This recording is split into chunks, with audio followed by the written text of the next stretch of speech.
शौक पर रिपेयर के लिए आए 3 लैपटॉप्स ने मुल्क के और अंतर्राष्ट्रीय राजनीति की भाषा में कहा जाए तो दुनिया के सबसे ताकतवर शख्स को कटघरे में खड़ा कर दिया है। दरअसल पत्रकार और लेखक मैट टैबी ने एक ट्विटर फाइल्स नाम से ट्वीट्स का थ्रेड लिखा है। इसमें दावा किया गया है कि अप्रैल 2020 में न्यूयॉर्क पोस्ट ने हंटर बाइडेन के लैपटॉप पर जो रिपोर्ट छापी थी, ट्विटर ने उससे जुड़े लिंक्स को अपने प्लेटफॉर्म से गायब कर दिया है। दावा ये भी किया गया है कि ट्विटर के अधिकारियों ने बाइडेन की पार्टी को फायदा पहुंचाने के मकसद से ये सब किया। ट्विटर के सीईओ एलन मस्क ने कहा है कि आने वाले दिनों में इस तरह के कुछ और राज बाहर लाए जाएंगे। तो आज हम जानेंगे न्यूयॉर्क पोस्ट की जिस रिपोर्ट पर इतना बवाल मचा हुआ है उसमें आखिर था क्या, ट्विटर फाइल्स की पूरी कहानी क्या है और इसका अमेरिका की राजनीति पर क्या असर पड़ सकता है। 3 नवंबर 2020 को अमेरिका में राष्ट्रपति चुनाव के लिए वोटिंग की तारीख तय थी। डेमोक्रेटिक पार्टी के जो बाइडेन प्रबल दावेदार माने जा रहे थे। तत्कालीन राष्ट्रपति और रिपब्लिकन पार्टी के डोनाल्ड ट्रंप अपनी जीत का दावा कर रहे थे। बढ़ती गहमागहमी के बीच अमेरिकी टैब्लॉइड न्यूयॉर्क पोस्ट ने एक सनसनीखेज रिपोर्ट पब्लिश की। इसमें एक लैपटॉप से मिले कुछ ईमेल्स के जरिए दावा किया गया था कि जो बाइडेन के बेटे हंटर बाइडेन कुछ संदिग्ध गतिविधियों में शामिल रहे हैं। दावा किया गया कि वो लैपटॉप हंटर बाइडेन का था। उसे कुछ ऐसे मेल्स, ऐसी तस्वीरें और वीडियोस निकले थे जो सीधे तौर पर बाइडेन की छवि को बिगाड़ रहे थे। ट्रंप की टीम ने इसका बखूबी इस्तेमाल किया। उन्होंने बाइडेन को भ्रष्ट, अय्याश और पद का बेजा इस्तेमाल करने वाला साबित करने की पूरी कोशिश की, लेकिन उन्हें इस कैंपेन का मनचाहा नतीजा नहीं मिला। जो बाइडेन चुनाव जीतकर अमेरिका के 46वें राष्ट्रपति बन गए। आगे की कहानी जानने से पहले ये जान लीजिए कि न्यूयॉर्क पोस्ट के पास हंटर का लैपटॉप आया कहां से। कहानी में थोड़ा पीछे चलते हैं। साल 2019 अप्रैल का ये महीना था। अमेरिका के डेलावेयर स्टेट में द मैक शॉप नाम की रिपेयर की दुकान हुआ करती थी। लाल ईंटों और हरे बोर्ड वाली वो शॉप शहर के कोलाहल से काफी दूर थी। अप्रैल 2019 में एक शख्स अपने 3 लैपटॉप्स रिपेयर कराने वहां पर आता है। उसका हार्ड ड्राइव क्रैश हो गया था। वो लैपटॉप से अपना डेटा निकालना चाहता था। उसने कहा कि जो कुछ भी हासिल हो सकता है तुम कोशिश करके निकाल दो, मैं कुछ दिनों के बाद वापस आता हूँ। द मैक शॉप चलाने वाले जॉन पॉल मैक इजाक ने लैपटॉप्स ठीक कर दिए थे। जो आदमी रिपेयर कराने आया था वो लैपटॉप्स को वापस ले जाने के लिए कभी नहीं आया। लैपटॉप्स दुकान में ही पड़े रहे।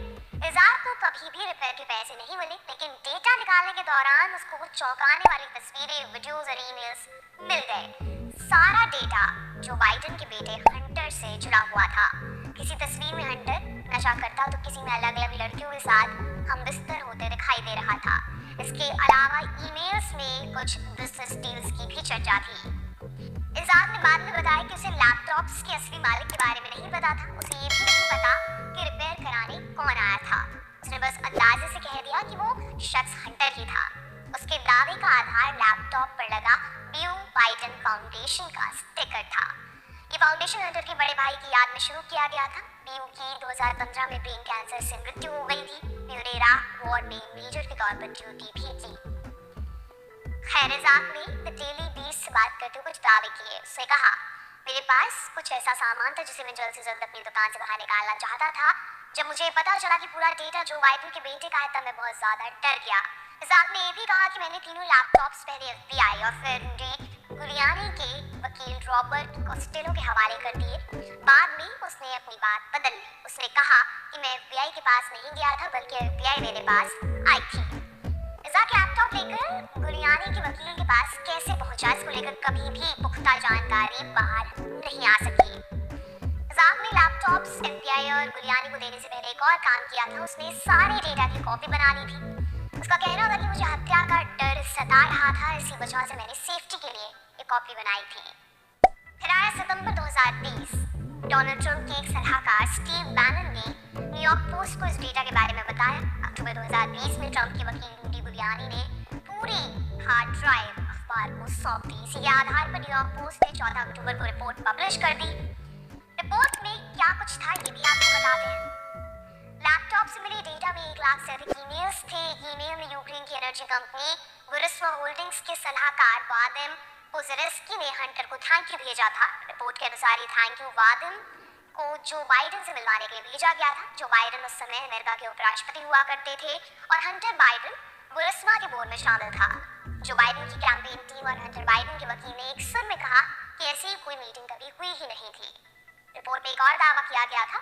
कहा गया कि बाइडेन के मेल के 8 महीने बाद जो बाइडेन ने यूक्रेन के तत्कालीन राष्ट्रपति और प्रधानमंत्री पर दबाव डाला था, उन्होंने धमकी दी कि अगर प्रोसिक्यूटर जनरल विक्टर शोकिन को नहीं हटाया गया तो यूक्रेन को मिलने वाला कर्ज रोक देंगे। मार्च 2016 में शोकिन को पद से बर्खास्त कर दिया गया। उस समय शोकिन ने कहा था कि वो बुरिस्मा होल्डिंग्स के बोर्ड मेंबर्स की जांच करने वाले थे। इस जांच की आंच हंटर बाइडेन तक भी पहुंचने वाली थी। जो बाइडेन का कहना था कि शोकिन को भ्रष्टाचार के आरोप में हटाया गया, जबकि बाइडेन के विरोधियों का यह आरोप था कि बेटे को फायदा पहुंचाने के लिए जो बाइडेन ने पद का गलत इस्तेमाल किया। इसके अलावा भी ईमेल्स के जरिए हंटर बाइडेन और जो बाइडेन पर कई आरोप लगाए गए थे, लेकिन मुख्य आरोप पद के बेजा इस्तेमाल का था। New York times, CBS news, Washington post समेत कई अखबारों ने लैपटॉप से मिले डेटा की स्वतंत्र जांच कराई। उन्होंने फोरेंसिक जांच के बाद दावा किया कि लैपटॉप्स हंटर बाइडेन के ही थे और ईमेल्स भी उन्हीं से जुड़े हुए थे, लेकिन अभी तक ये पुष्टि नहीं हो सकी है कि क्या हंटर बाइडेन ने कोई गैर कानूनी काम किया। अब इस पर सवाल ये उठता है कि 2 साल बाद मामला फिर से चर्चा में क्यों है। ये मामला चर्चा में इसलिए है क्योंकि पहली बार इसमें ट्विटर की मिलीभगत का आरोप सामने आया है। पत्रकार मैट टैबी ने ट्विटर की इंटरनल ईमेल्स और कम्युनिकेशन के जरिए दावा किया है कि ट्विटर ने इस स्टोरी को दबाने की पूरी कोशिश की थी। अब ये पता नहीं चला है कि टैबी के पास इंटरनल मैसेजेस कहां से आए। ट्विटर पर क्या आरोप लग रहे हैं, इस बारे में भी बात करते हैं। टैबी के अनुसार ट्विटर ने न्यूयॉर्क पोस्ट की 2020 वाली स्टोरी के लिंक को ट्वीट करने से रोक दिया था।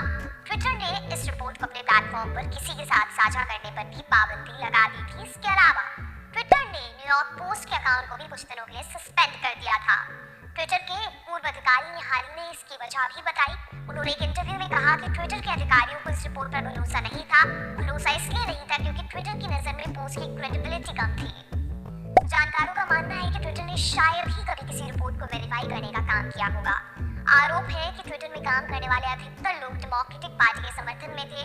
मैट टैबी के मुताबिक इस स्टोरी को दबाने के लिए ट्विटर ने अप्रत्याशित तरीके से काम किया था। ट्विटर इससे जुड़ी स्टोरी लिंक्स को हटाते हुए अनसेफ की चेतावनी जारी कर रहा था। इसके अलावा डायरेक्ट मैसेज के ऑप्शन को भी ब्लॉक कर दिया गया था। इस टूल का इस्तेमाल चाइल्ड पोर्नोग्राफी जैसे मामलों में होता है। इस स्टोरी के बारे में ट्वीट करने पर व्हाइट हाउस की तत्कालीन प्रवक्ता कार्ली मैकेनी के अकाउंट को लॉक कर दिया गया था। टैबी ने लिखा कि यह फैसला कंपनी के उच्च अधिकारियों के स्तर पर लिया गया था, लेकिन तत्कालीन CEO जैक डोर्सी को इसकी जानकारी नहीं थी। हालांकि इसमें ट्विटर की तत्कालीन law and policy head Vijaya गट्टी जरूर शामिल थी। ट्विटर के इस फैसले को लेकर कंपनी के भीतर भी कई कर्मचारियों ने सवाल उठाया था। जैक डोर्सी ने स्टोरी छपने के अगले दिन यानी कि 15 अक्टूबर को एक ट्वीट कर ब्लॉक किए जाने को लेकर कहा था कि यह अस्वीकार्य है। उन्होंने ट्वीट किया था, न्यूयॉर्क पोस्ट की स्टोरी पर हुई कार्रवाई को लेकर हमारे बीच कम्युनिकेशन सही नहीं था। ट्वीट या डायरेक्ट मैसेज के जरिए URL को बिना कारण बताए ब्लॉक करना अस्वीकार्य है। इस सेंसरशिप को लेकर तब न्यूयॉर्क पोस्ट ने भी अपने संपादकीय में ट्विटर, फेसबुक और दूसरी कंपनी पर सवाल उठाया था। न्यूयॉर्क पोस्ट ने इसे स्वस्थ लोकतंत्र पर खुला हमला बताया था। ये पूरा मामला 2 वर्षों तक दबा रहा। अक्टूबर 2022 में मस्क ने ट्विटर को खरीद लिया। उन्होंने पुराने मैनेजमेंट को पूरी तरह से बदल दिया। अब वो अपने तरीके से ट्विटर को चला रहे हैं। मस्क ने कहा था कि ट्विटर फाइल्स का दूसरा चरण 4 दिसंबर को रिलीज होगा। हालांकि अभी तक ये सामने नहीं आया है। अब आपको बताते हैं कि ट्विटर फाइल्स का अमेरिका की राजनीति पर क्या प्रभाव पड़ेगा। डोनाल्ड ट्रंप ने 2024 के राष्ट्रपति चुनाव के लिए अपनी उम्मीदवारी पेश कर दी है। जो बाइडेन की उम्र और उनकी नेतृत्व क्षमता को लेकर डेमोक्रेटिक पार्टी के अंदर सवाल उठ रहे हैं।